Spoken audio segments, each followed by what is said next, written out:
Now in Southeast Asia, Typhoon Kalmaegi has left a trail of devastation from the Philippines to Vietnam. The death toll in the Philippines has now climbed to at least 188, while Kalmaegi has turned across Vietnam, claiming 5 lives. In the Philippines, Kalmaegi made landfall early in the week, unleashing torrential rain and catastrophic floods. This has submerged entire communities. The Philippines National Disaster Risk Reduction and Management Council says that more than 9,000 homes and 80 public buildings, including hospitals and schools, have been damaged. The power and communications remain down in many provinces, and hundreds of thousands of families have been forced to flee. Agricultural losses are mounting, and officials warn that more heavy rain can trigger landslides in already saturated areas. Kalmaegi's fury was felt most in Cebu and Negros Islands, where floodwater swept away cars, shipping containers, and entire riverside settlements. More than 500,000 people remain displaced.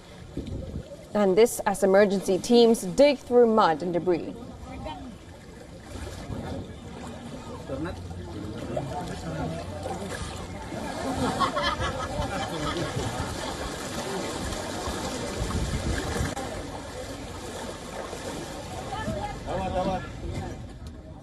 After crossing the South China Sea, the typhoon made landfall again on Thursday evening in Quang.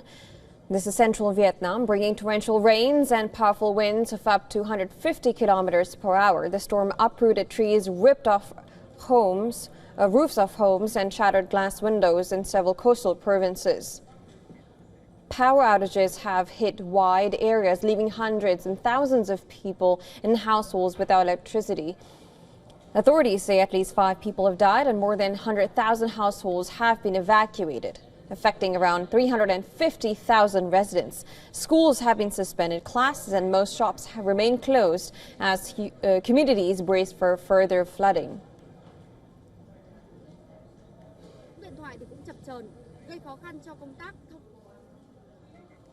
Now, local rescue teams say they have received hundreds of emergency calls about collapsing roofs and rising floodwaters, but high winds have slowed response efforts. Officials warn that Kalmaegi's torrential rain could worsen flooding in Hue and Huainan, both UNESCO World Heritage sites already drenched by record rainfall in recent weeks.